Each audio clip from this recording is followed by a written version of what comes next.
우리 그리스도인들에게 1년 절기 가운데 예수님을 더 깊이 묵상하고 또 십자가를 생각하는 기간이 바로 이번 고난주간이라고 말할 수 있겠습니다.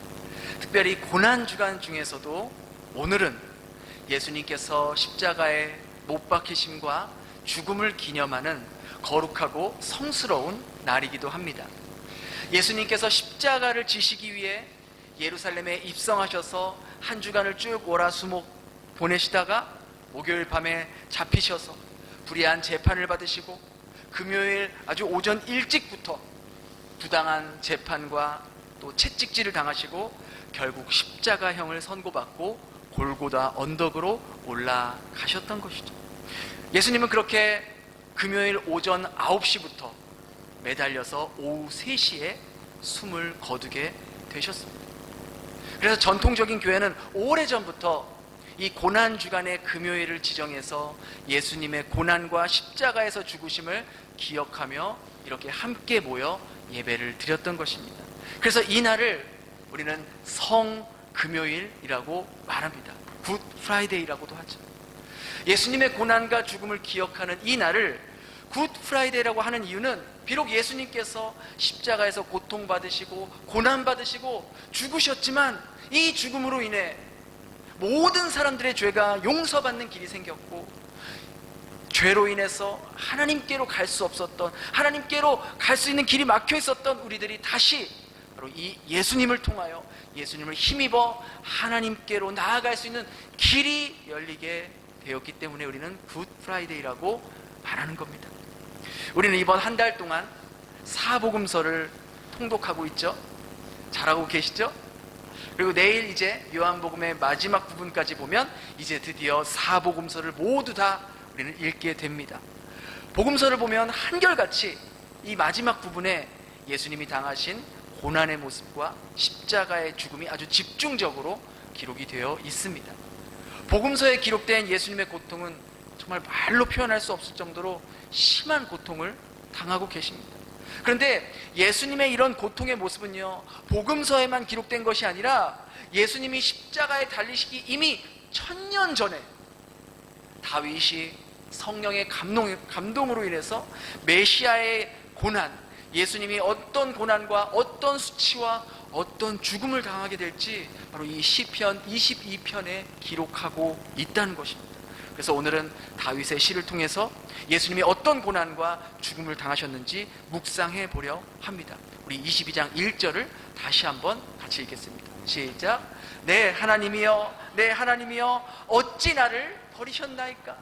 어찌 나를 멀리하여 돕지 아니하시오며 내 신음소리를 듣지 아니하시나이까? 라고 절규합니다. 여러분, 이 빨간 글씨 내 하나님이여, 내 하나님이여, 어찌 나를 버리셨나이까? 어디서 많이 들어본 말씀 아닙니까? 마태복음 27장 46절에 예수님께서 절규하신 것과 똑같습니다.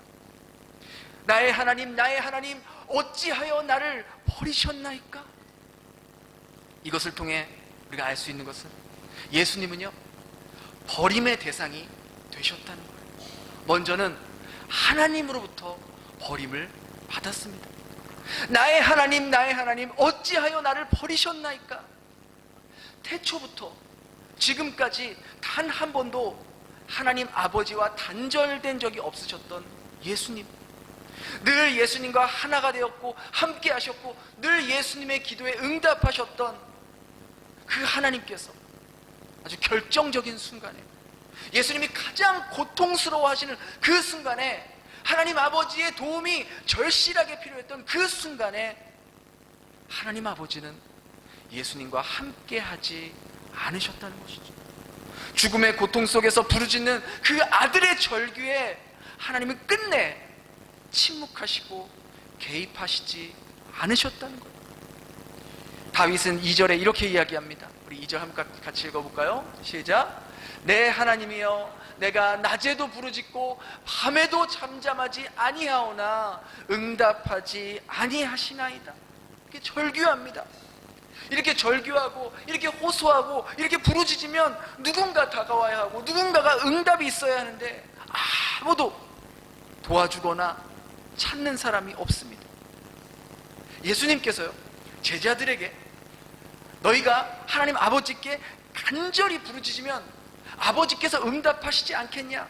봐라, 불의한 재판관도 저 억울한 과부가 매일매일 찾아와서 이것 좀 해결해달라고 오면은 그 불의한 재판관도 그게 귀찮아서 그 과부의 말을, 그 억울한 여인의 요청을 들어줄 텐데, 하물며 하나님의 자녀들이 하나님께 기도할 때 들어주시지 않겠느냐라고 말씀하셨잖아요. 그런데 그러한 예수님의 가르침이 무색할 정도로 예수님의 부르짖음에 하나님은 일관되게 침묵하셨던 것이죠. 그래서 예수님은 그렇게 홀로 십자가에서 고통스럽게 몸부림치다가 숨을 거두시게 되었던 거예요. 예수님은 그렇게 하나님 아버지에게 외면을 당하시고 버림을 당하신 겁니다. 여러분 생각해 보세요. 여러분의 자녀가, 여러분의 자식이 이렇게 불의한 판결을 받고 차마 입에 담기도 힘든 고통을 당하고 있다고 생각해 보세요. 부모로서 여러분의 심정이 어떻겠습니까? 여러분의 자녀가, 내 자식이 학교에서 불공정한 대우를 받는 거라고 생각해 보세요. 막 분노가 솟구치지 않겠습니까? 우리 애가 학교에서 나쁜 애들한테 돈 뜯기고 폭력을 당하고 괴롭힘을 당하고 왕따를 당하고 은따를 당하고 있다고 생각해 보세요. 여러분의 자녀가 정말 피가 거꾸로 솟지 않겠습니까? 가슴이 너무 찢어지지 않겠습니까?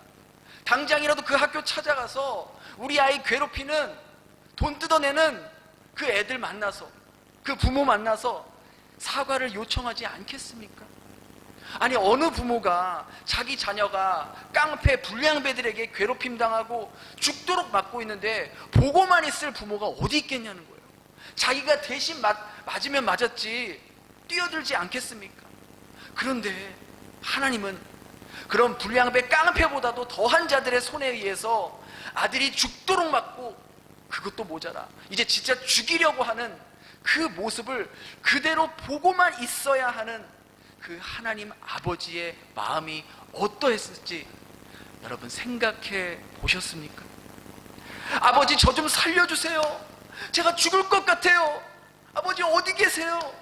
아버지, 이 고통에서 건져주세요 라고 절규하며 소리치는 그 아들의 그 부르짖음을 외면할 수밖에 없었던 그 하나님의 마음이 어떠했겠냐라는 거예요. 가슴이 갈기갈기 찢어지지 않았겠습니까? 하나님이 그런 불량배들의 손에서 예수님을 구할 수 없어서 그냥 지켜보고만 계신 겁니까? 하나님이 능력이 없어서, 어떻게 할 수가 없어서, 개입할 수가 없어서 아무것도 하지 않고 손 놓고 계신 겁니까?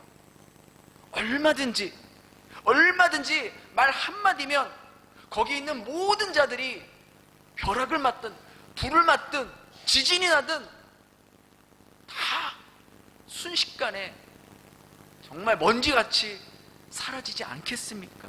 지금 당장이라도 수천, 수백 부대의 천사들을 보내셔서 그 상황을 한 번에 정리하실 수 있는 분이잖아요. 그런데 하나님은 그 아들이 절규하는 상황 가운데 아무런 반응을 하지 않으셨다는 것이죠. 당신의 하나뿐인 아들이 불의한 판결을 받고 있을 때에도, 침뱉음을 당하고 조롱을 당하고 살점이 뜯겨져 나가는 매질을 당했을 때에도, 십자가에 매달려 고통스럽게 절규할 때에도 하나님은 단 한 번도 반응하시지 않으셨다는 거예요. 왜 그랬을까요? 왜 그랬을까요? 그렇게 해야지만이 영원한 지옥에서 영원히 고통받을 수밖에 없었던 우리들이 구원을 받을 수 있었기 때문에, 이렇게 해야지만이 하나님께서 처음 창조하셨던 계획대로 저와 여러분이 영원한 천국에서 그 주님과 함께 안식을 누릴 수 있었기 때문에, 이렇게 해야지만이 그 사탄의 노예로 묶여 있었던 우리들이 하나님의 자녀가 될 수 있었기 때문에, 이 모든 것이 하나님께서 저와 여러분을 너무나도, 정말 너무나도 사랑하셨기 때문이라는 것이죠. 그래서 사랑하는 아들이 이런 불량배, 이 깡패의 손에 의해 죽임을 당하고 있음에도 불구하고 참으실 수밖에 없었던 겁니다. 아들 혼자서 오로지 그 십자가의 고통을 견뎌야 하는 그 모습을, 그 절규를 그대로 보고만 계셔야 했던 그 하나님의 마음이 여러분 감히 상상이 되십니까? 나의 하나님, 나의 하나님, 왜 나를 버리셨나이까? 라고 그 피맺힌 그 절규를 들으실 때 하나님 아버지의 마음이 어떠했을까요? 정말 피를 토하고 싶은 심정이 아니었을까요? 아마 하나님께서 창조 때부터 지금까지 그때만큼 가슴이 아팠던 적이 또 있으셨을까요? 우리는 예수님께서 십자가에 달리셨을 때 그것을 지켜보면서 정말 마음속 솟구쳐 오르는 그 하나님의 그 분노를, 하나님의 그 아픔을, 하나님의 그 눈물을 우리는 감히 상상할 수 없다라는 것이죠. 그래서 한 신학자는 이렇게 말했어요. 이런 하나님의 아픈 마음을 이해하지 못하는 사람은 함부로 십자가를 입에 담지 말라, 함부로 십자가를 입에 담지 말라라고 말합니다. 정말 맞는 말 같아요. 우리는 너무나도 십자가를 너무나도 가볍게, 너무나 쉽게 생각하고 말하는 것이죠. 그러나 이 십자가 안에는 하나님의 피 맺힌 눈물이 담겨져 있는 거예요. 이 십자가 안에는 우리 인간은 헤아릴 수 없는 창조주의 고통과 절규가 담겨져 있는 거예요. 이러한 것을 조금이라도 헤아릴 수 있다면 우리는 십자가를 함부로 입에 담을 수 없고 십자가를 결코 가볍게 생각할 수 없다라는 것이죠. 그런가 하면 예수님은요, 하나님으로부터 버림당했을 뿐만 아니라 당신이 끝까지 사랑하셨던 제자들에게도 버림을 당하셨습니다. 예수님이 십자가에 못 박히셨을 때 제자들은 자기들도 그렇게 십자가형을 당할까봐 무서워서 두려워서 다 도망갔어요. 제자들뿐만 아니라 그렇게 많이 예수님을 따랐던 그 사람들, 예수님이 십자가에 달리셨을 때 예수님 주위에 아무도 없었어요. 죽을 병에 고침을 받았던 그런 사람들 어디 갔습니까? 나병 환자들 어디 갔습니까? 눈뜬 장님들 어디 갔습니까? 혈류병자들, 안진뱅이들, 심지어 무덤에서 죽다가 다시 살아난 나사로도 보이지 않았다는 것이죠. 오로지 예수님 홀로 그 고난을 견디셔야 했고 감당하셨어야만 했다는 것이죠. 예수님은 그렇게 철저하게 혼자서 고독하게 외롭게 죽임을 당하셨다는 거예요. 여러분, 우리가 사람들과의 관계도 마찬가지지 않겠습니까? 내가 잘 나갈 때는요, 사람들이 내 주위에 항상 넘쳐납니다. 내가 부르지 않아도 내 주위에 항상 사람들이 모여 있어요. 마치 간과 쓸개도 빼줄 것처럼 행동합니다. 그러나 내가 망하고 내가 아프고 내가 별 볼 일 없어지면 호떡 뒤집듯이 변하는 게 사람의 마음이에요. 다 떠납니다. 철저하게 혼자 남습니다. 예수님이 공생애 활동하실 때 예수님을 따라다녔던 사람이 기본이 몇천 명이었어요. 기본이 막 10,000명, 20,000명씩 군중들을 대동하면서 그렇게 모였잖아요. 여러분 생각해 보세요. 말이 뭐 10,000명, 20,000명이지 어마어마한 숫자잖아요.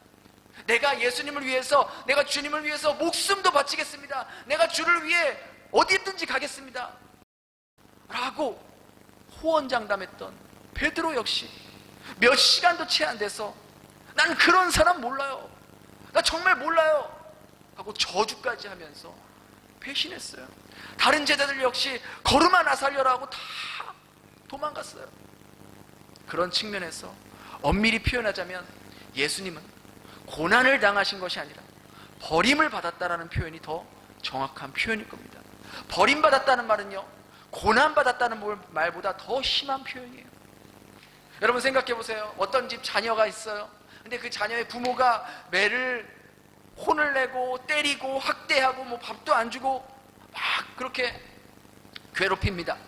근데 그렇게 괴롭힘을 당하는 아이들도 불쌍하지만 더 불쌍한 아이들은 부모들로부터 버림받은 아이들입니다. 그래서 버림받았다는 말은 이 세상에서 가장 불행한 말이라는 것이죠. 예수님이 이렇게 철저하게 하나님께로부터, 제자들로부터, 세상의 모든 사람들로부터 버림을 받으셨던 거예요. 두 번째로 예수님은 조롱의, 세 번째로 예수님은 조롱의 대상이 되셨습니다. 우리 22편 6절 7절 한번 같이 읽어볼까요? 시작. 나는 벌레요 사람이 아니라 사람의, 나를 보는 자는 모두 나를 비웃으며 입술을 삐죽거리고 머리를 흔들며 말하되 그가 여호와께 의탁하니 구원하실 걸, 그를 기뻐하시니 건지실 걸 하나이다. 그래요. 예수님께서 받으신 그 십자가의 처형은 그 당시 사람을 가장 고통스럽게 죽이는 형벌이었어요. 며칠 동안 십자가에 매달려서 서서히 메말라 죽이는 형벌이 바로 십자가 형벌이었어요. 그런데 예수님에겐 이런 육신의 고통보다 더 큰 고통은 바로 피조물들에게, 당신이 만드신 피조물들에게 조롱당하고 수치를 당하는 그러한 고통이었던 것이죠. 창조주가 피조물로부터 불법적인 재판을 받습니다. 십자가를 짊어지고 골고다 언덕을 올라가는 내내 거기 모여있는 사람들이 예수님을 향해 욕을 하고 조롱을 하고 침을 뱉고 돌을 던지고 저주를 퍼붓습니다. 예수님으로서는 그 모습이 너무나도 견디기 힘든 고통이었을 거예요. 육신의 고통보다 더 견디기 힘든 게 뭡니까? 바로 마음의 고통, 정신적인 고통이잖아요. 여러분, 연예인들이 왜 그렇게 자살을 많이 합니까? 바로 악플 때문이 아닙니까? 악플에 시달려서 잠도 못 자고 괴로워하고 고통스러워하다가 스스로 목숨을 끊는 거예요.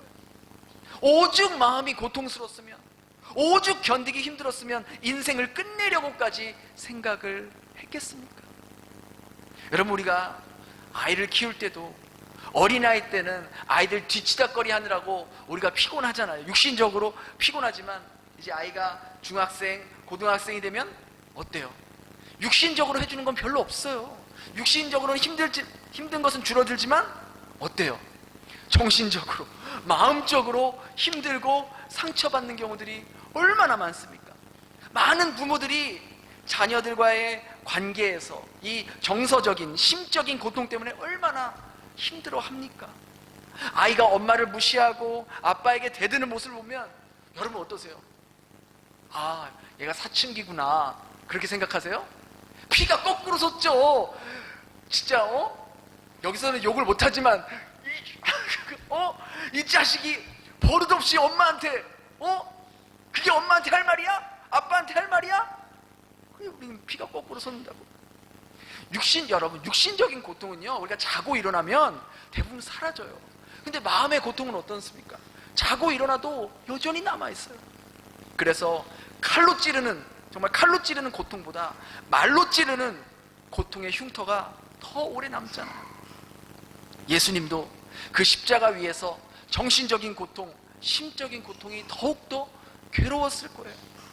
태초부터 언제나 함께 하셨던 그 하나님 아버지에게 버림받았다는 그 심적 고통, 3년 동안 함께 동거동락하면서 제자들에게 모두 배신당했다는 그 마음의 고통, 십자가 밑에서 군인들이 예수님의 옷을 벗기고 그걸 또 서로 가지겠다고 제비 뽑으면서 창조주를 우롱하는 그러한 모습들, 저가 남은 구원했어도 자기는 구원 못하는구나, 이 사기꾼아, 이 선동자야.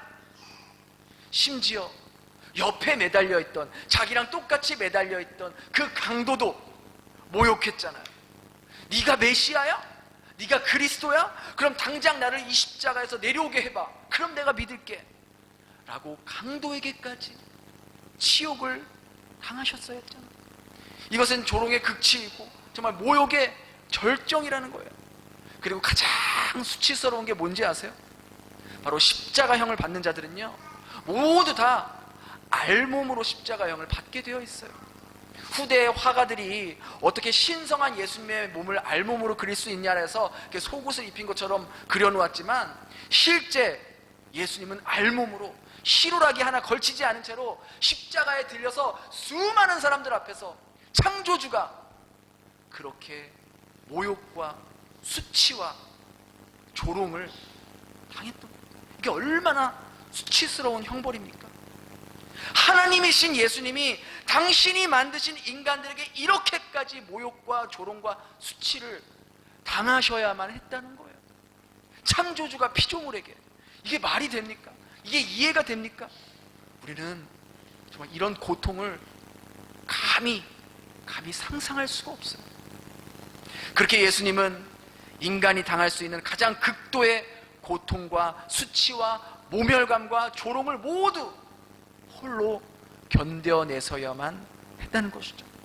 그리고 뭐니 해도 예수님께서 십자가에 달리셨을 때 그 순간 가장 극도의, 인간이 겪을 수 있는 극도의 육체의 고통과 정신적인 고통을 겪으셔야만 했던 것이죠.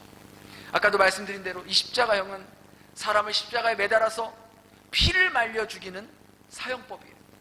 이 사형법이 너무나 잔인해서요, 로마에서도 그 자국민들에게는 시행하지 않았고 아주 극악한 흉악범들, 반란자들, 테러범들, 살인자들에게만 적용했던 그런 사형법이었습니다. 그 당시에도 사형을 집행하는 다른 방법들이 많이 있었어요. 그냥 불에 태우는 화형도 있었고 사자에게 사자밥이 되는 식형도 있었어요. 근데 이런 것들은 금방 죽습니다. 그냥 뭐 몇 분이면 죽어요. 그런데 이 십자가형은 인간에게 가장 극도로 고통을 주면서 아주 서서히 말라 죽이는 형벌입니다. 그리고 십자가형은 공개 처형이어서 누구든지 악행을 저지르면 이런 벌을 받게 된다는 그런 경각심을 심겨주고 경고의 효과를 가져오는 그러한 형벌이었습니다. 그래서 보통은 십자가에 매달리면 3일에서 아무리 건강한 사람도 7일 정도면 점점 탈수 현상이 일어나고 몸 안에 있는 체액과 오물들이 다 나오면서 십자가에서 가장 비참한 말라 비틀어지는 모습으로 죽어가는 것이 십자가형입니다. 근데 예수님은 십자가에 달리신 후에 6시간이 지나서 숨을 거두셨습니다. 그 이유는 십자가에 달리기 이미 전에 군인들로부터 너무나 많은 채찍질을 당하셨기에 이미 예수님께서 너무 많은 피를 흘리셨던 거예요. 또한 십자가에 이제 이렇게 양팔이 박히게 될 때 자신의 몸무게 때문에 양쪽 어깨가 탈골이 되고 그걸 시작으로 다른 관절도 어그러지기 시작하는 겁니다. 가장 고통스러운 것은 이 양팔과 발목이 대못으로 고정되어 있어서 숨을 내쉬고 들이마실 때마다 이 몸이 자연적으로 움직여지게 되잖아요. 그때 이 대못에 박혀있는 양쪽 손목과 이 밑에 있는 발목이 움직이려고 하니까 그럴 때마다 신경을 건드리고 그 신경의 고통은 말로 표현할 수가 없어요. 어떤 의학자는 이 십자가 이 형벌을 받으면 최소한 500번에서 1000번 이상은 쇼크 상태를 계속 반복을 한다고 그렇게 말합니다. 그런 고통을요, 목숨이 끊어질 때까지 계속 당하는 거예요. 그야말로 죽고 싶어도 죽지 못하는 그런 상태로 매달려 있어야 하는 것이죠. 예수님은 그러한 고통을 오로지 홀로 감당하셨던 겁니다. 예수님이 이처럼 언제나 함께 하셨던 하나님 아버지로부터 버림받은 고통, 사랑했던 제자들로부터 배신당하는 고통, 사람들에게 말로 표현할 수 없는 조롱과 모욕과 수치의 고통, 그리고 인간이 받을 수 있는 극도의 육체적인 고통과 심적 고통까지 모두 다 홀로 견뎌내셔야만 했다는 것이죠. 십자가의 죽음을 통해서 당신이 가지고 있는 모든 것을 다 내려놓고 다 쏟아놓고 가셨다는 거예요. 아주 철두철미하게 피 한 방울 남기지 않고 다 쏟아내셨다는 겁니다. 이것이 예수님이 이 땅에서 당하신 고난입니다.